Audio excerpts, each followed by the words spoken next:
Congressman Drew Ferguson slams the Democrats' $3.5 trillion reconciliation package. One America's John Hines has more.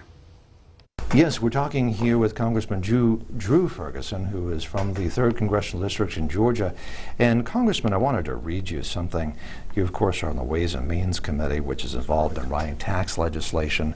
The Ways and Means Committee just passed some tax legislation with regard to funding Joe Biden's $3.5 trillion package.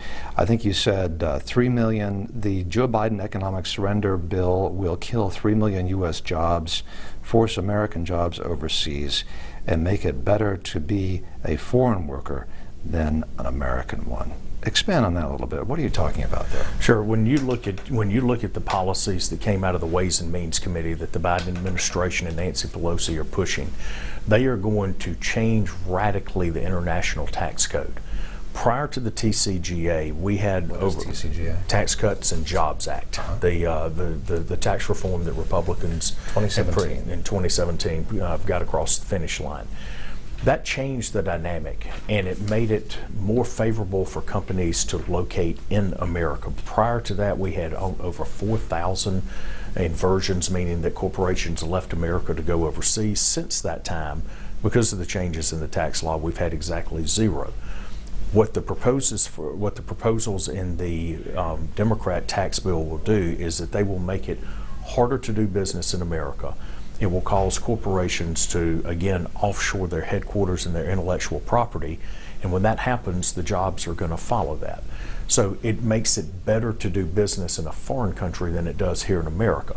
We don't like policies that put America last. We like policies that put America first. And Joe Biden's policies clearly are everybody first but America. What, in your estimation, are the chances that this $3.5 trillion package will actually pass the House? Because there's a lot of whispering now that the Democrats within the Democratic conference are having difficulty getting support for this kind of a package. And the vote margin of Democrats is very small. It's only about half a dozen, maybe 10. So if you get some defections, it's not going very far. What's your prediction on that? So I think the Democrats are in chaos. I think they have a tremendous number of problems. The reconciliation instructions coming from the Budget Committee said that they had to pay us $3.5 trillion worth of new taxes and spending. The House has already gone over that at $4.3 trillion. And if you look at the budget gimmicks, the spending is going to be much greater than that. But if you look at the groups and the divisions within the Democrat Party, you have the SALT caucus, so the state and local tax deduction group, that have said they're not going to vote for this bill unless they get relief there.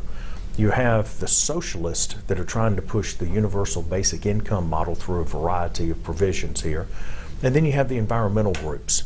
And there's not enough room on Reconciliation Island for all of them. So somebody's got to go. And when one of them gets thrown off, does that sink the entire boat? Americans don't want the IRS looking into their bank accounts. And the Democrats are proposing giving a tax break to millionaires and billionaires in New York City and the way they're going to pay for that is by allowing the IRS to look into your bank account and find money. Now, what seems right about that? It's wrong. Congressman Drew Ferguson of the 3rd District of Georgia, thank you for talking to us on One American News, sir.